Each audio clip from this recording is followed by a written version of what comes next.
Hi, this is a follow-up to the other trail cam video. I'm out here putting another one out on the edge of a cornfield. Just go ahead and show you what I got. Just any old salt lick will do. Got my trusty machete so I can hack at weeds and everything else that might be out there. If you can see, I've got my kind of niftily, I think I have my trail cam and chain just kind of bucket around my waist here so I can save some hands for everything else.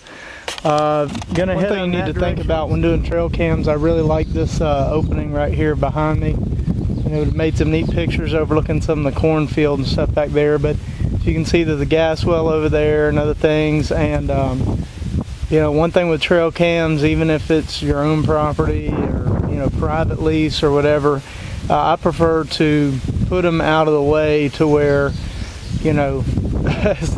even the most honest person would have to stumble on them and think about, or the most trespassing person would have to stumble on them, because taking trail cameras is a problem that does happen. So I'm going to keep moving. I'm going to go ahead and find a little nook back in the woods with some good activity and post it there. But definitely don't just put your cameras out for God and everybody to see. Keep that in mind.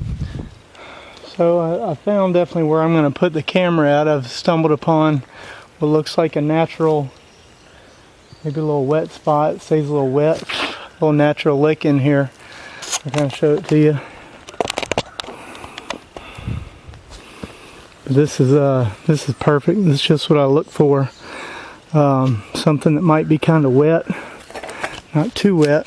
I mean, look around in here. The tracks are just, they're everywhere. The bare spot right in the middle, probably where a natural mineral lick is. But all around it, my feet are sinking in just a little. Look at all these tracks here. That's awesome. So glad I found this place. Gonna look for an appropriate tree and get it going. But this is an outstanding spot right here. As I said earlier, I like to set my cameras up east and west, but there's really no good trees around. There's that one over there, which I think is too far. So I'm going to go with this one. And just to kind of give you an idea, there's tons of tracks everywhere in here. But I'm going to put the camera up there, but I'm also going to, one thing you should mind is take down all these branches that might blow and be activating your trigger all the time. So just to get a little idea, whenever I turn it back on, all these little branches are going to be removed so that the camera won't be triggered. Keep that in mind when you're putting after a little bit of work. Get everything piled up over there because I'll use that to help camo the strapping. But you see, I've just mowed everything down, all the little trees that were here, everything that were on this side. So now camera's going to get a good unobstructed view of the salt lick. We'll work on that your camera. You got everything mowed out that could trigger the motion sensors. Now you need to expose a little dirt so that your mineral will have nice contact with the ground. I just usually do it with my foot, but you can take a rake or whatever you want to do. But I'm going to do this for a few minutes and turn the camera back on. Now you can see a difference in the ground where we've exposed the earth, ready to put the mineral block in, but you want some exposure so it can get into the ground, help unlock the other minerals that are in the dirt. I want to show you something I like to do, and normally it'd be a lot easier because I'm holding it, but I don't like just having one brick like that. I like getting it into pieces that you can drive in the ground.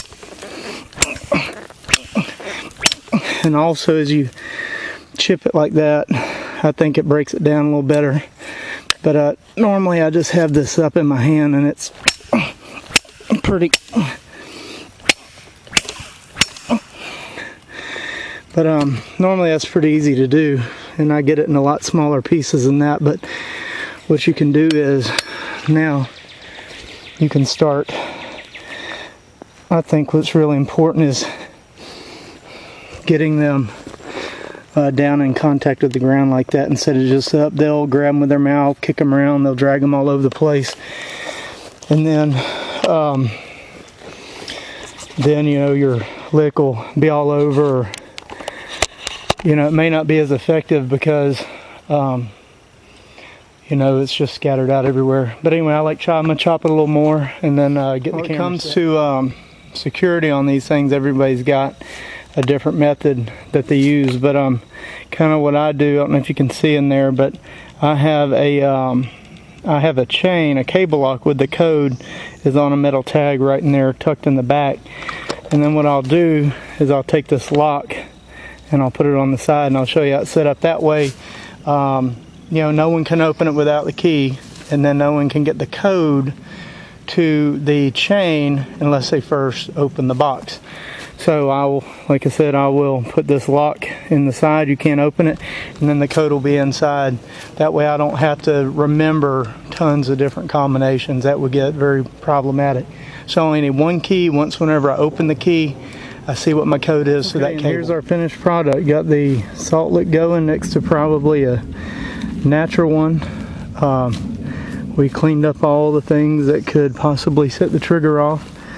We've got the camera up a little higher than normal. This is about chest height because if you see the trees leaning out, so it's actually angling down, so you need to move it up so that you have a better chance. And you know, just a little light camoing again, get the leaves out of the way, make sure that they won't blow. And I mean, deer are still going to smell what we've done, but anything you can do to try to make it a little better. As you see there, there's my cable code. I'm gonna lock it on, turn it on, get it set. It's now on. I'll lock it up, and then now, as I said earlier, we put the little key lock on it. Switch hands. So see, now all I have to do is bring a key in. No one can really mess with that cable unless they have the code, which is on the inside. Saves me from having a lot of different combinations carried around. But I'm gonna pick up my machete and go ahead and head back out. And again, thanks a bunch. You know, hope these videos were a little bit of a help to you on the trail cams.